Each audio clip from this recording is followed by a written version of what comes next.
Bonjour, nous sommes le 28 avril, c'est le 42e jour de confinement, nous entrons dans la 7e semaine. Comment allez-vous?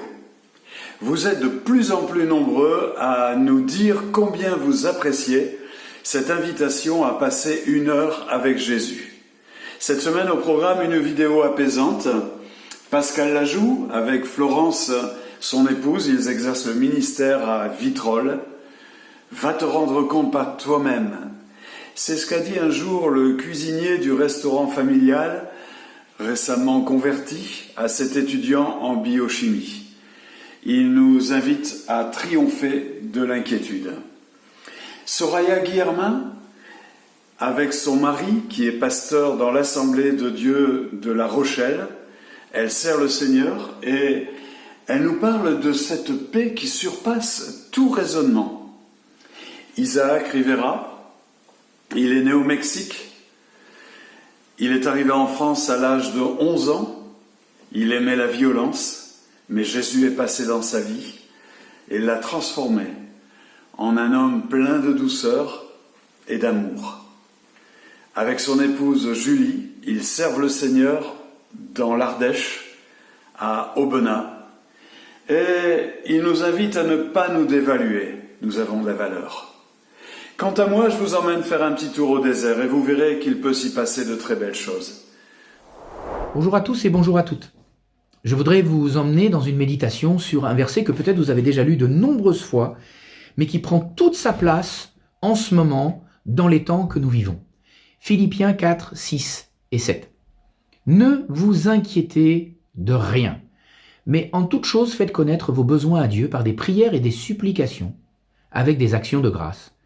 Et la paix de Dieu, qui surpasse toute intelligence, gardera vos cœurs et vos pensées en Jésus-Christ. En ce moment, vu ce que nous vivons, lire « Ne vous inquiétez de rien », ça peut paraître un peu difficile, parce que justement tout nous inquiète, et parce que justement on n'arrête pas de nous parler de choses inquiétantes. On n'arrête pas de nous dire « mais attention, il y a des moments complexes, difficiles qui vont arriver, des problèmes de santé, des problèmes économiques, le chômage est là, la vie qui nous entoure est inquiétante. » Et pourtant, la Bible me dit « ne vous inquiétez de rien ». Et même Jésus dira lui-même dans Matthieu que toutes ces inquiétudes pour le manger, pour le boire, ce sont les païens qui recherchent ces choses et qui s'inquiètent pour ces choses. Mais alors, le chrétien, de quoi doit-il s'inquiéter, lui? Il ne doit pas s'inquiéter des choses matérielles, parce que Dieu sait qu'il en a besoin, et Dieu le lui donnera en son temps. Mais par contre, il doit s'inquiéter de sa proximité avec Dieu. Et il est dit donc, dans ce verset, de faire connaître à Dieu tous ces sujets d'inquiétude, toutes ces choses qui sont en train de nous entourer, et de prier, de le supplier même, et de le remercier. Et c'est cela que le Seigneur, en fait, nous attend. C'est en cela que le Seigneur voudrait que nous soyons forts, que nous soyons puissants.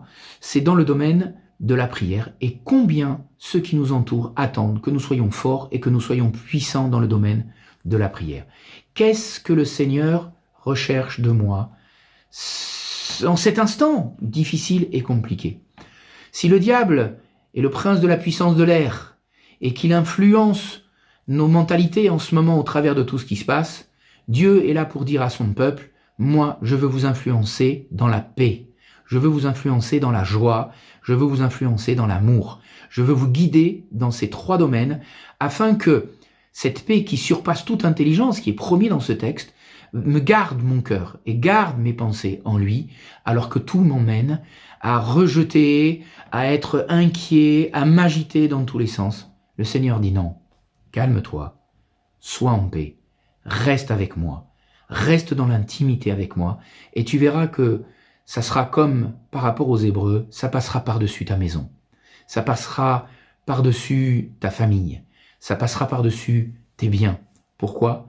Parce que Dieu sera avec toi, parce que Dieu a donné son Fils, qui a donné son sang, comme il en avait été mis sur les poteaux et sur les linteaux, ce sang a été versé pour que tu ne t'inquiètes pas, pour que tu sois en paix et que tu prospères à tous égards.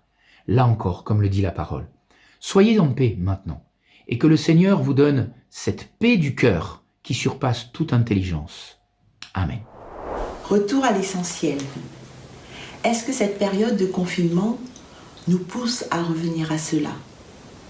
Cette 5e semaine où nous pourrions avoir 1001 raisons de nous inquiéter pour nos propres vies, pour nos enfants, nos proches, nos amis, nos emplois, nos finances, et peut-être même pour le devenir et la réouverture de nos églises.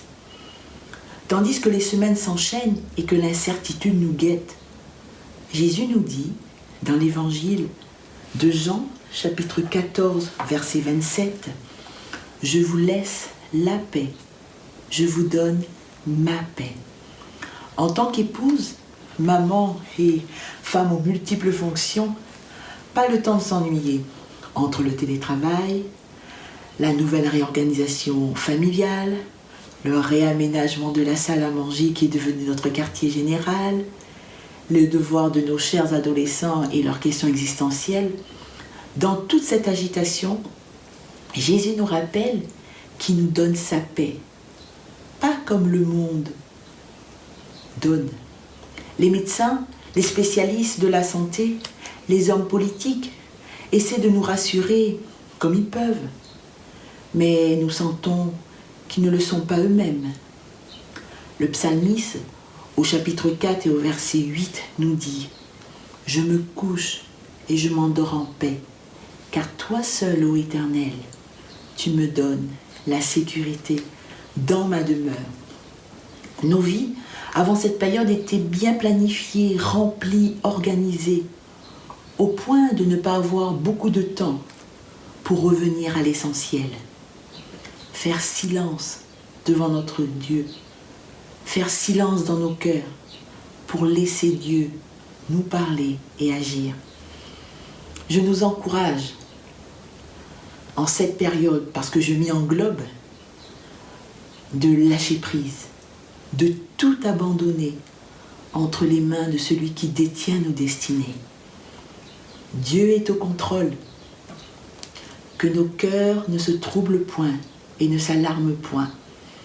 Je souhaite à toutes nos familles, à toutes les familles, aux papas, aux mamans qui élèvent seuls leurs enfants, aux personnes âgées et à toutes celles et ceux qui vivent seuls, de prendre courage, de tenir bon.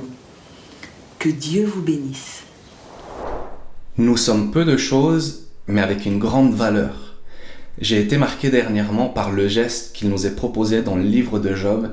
Au chapitre 39, verset 36, il est dit que Job répondit à l'Éternel et dit « Voici, je suis trop peu de choses, que te répliquerai-je? Je mets la main sur ma bouche. » Je nous invite, avant d'aller plus loin, à mettre la main sur notre bouche, comme Job, finalement, à reconnaître que nous sommes trop peu de choses par rapport à ce qui existe, c'est vrai, mais surtout par rapport à la grandeur de Dieu, qui lui est créateur de toutes choses et qui tient toutes choses dans le creux de sa main. C'est ce qui se passe dans le contexte de cet échange avec Job et Dieu. Nous sommes trop peu de choses, mais pourtant, Dieu va nous aimer, pourtant nous avons de la valeur aux yeux de Dieu. Que notre cœur d'humilité d'abord puisse accueillir la grandeur de Dieu qui lui nous donne de la valeur. Nous savons qu'il résiste aux orgueilleux, mais qu'il fait grâce aux humbles. Dieu nous a aimés, cela nous dépasse, cela me dépasse, mais nous avons de la valeur aux yeux de Dieu. Et c'est pour ça aussi que Dieu va faire grâce à cet homme Job qui va reconnaître qu'il est trop peu de choses. Nous savons qu'à la fin de ce livre, au chapitre 42, verset 5, Job va dire « Mon oreille avait entendu parler de toi, mais maintenant mon œil t'a vu. » Job va être béni, va être rétabli, va être restauré, mais finalement il va aussi recevoir quelque chose d'extraordinaire, cette révélation nouvelle, fraîche, forte de qui est Dieu. Je nous souhaite, au travers de ce temps de crise qui nous rappelle notre petitesse, la fragilité de l'être humain, eh bien d'avoir un cœur humble qui va accueillir la grandeur de Dieu, qui nous donne de la valeur, mais aussi qu'à la fin de cette crise nous puissions dire comme Job, on connaissait Dieu jusqu'à un certain niveau, mais voilà que nous avons reçu encore plus cette révélation de qui il est. Nous sommes peu de choses, mais avec une grande valeur, parce que c'est lui qui nous la donne. Il prend soin de vous. Que Dieu vous bénisse. J'espère que vous avez apprécié. N'oubliez pas de télécharger le bulletin de prière de la semaine. Je ne sais pas comment vous vous sentez, mais ce confinement, il est long quand même. Imaginez que vous êtes en plein désert. Que des pierres, de la poussière, le soleil qui tape, vous avez soif. Mais la dernière fois que vous avez bu de l'eau, vous avez failli vous empoisonner, elle était saumâtre. Ça vous a rendu méfiant, même en colère. Vous marchez toujours, mais vous avez l'impression de ne pas avancer. Et tout à coup, au sommet d'une dune, un paysage extraordinaire s'offre à vous. Une oasis. 12 sources d'eau, 70 palmiers, de l'ombre, de la fraîcheur, du rafraîchissement. Ça fait du bien, hein? Eh bien, c'est ce qui est arrivé au peuple d'Israël. En plein désert, vous lirez ça dans le livre de l'Exode, chapitre 15, du verset 23 au verset 27. Passez 1 heure avec Jésus, sans écran, sans connexion, rien qu'avec votre Bible. C'est exactement comme trouver une oasis en plein milieu du désert. Que Dieu vous bénisse et rendez-vous la semaine prochaine. Nous aurons 2 invités surprises.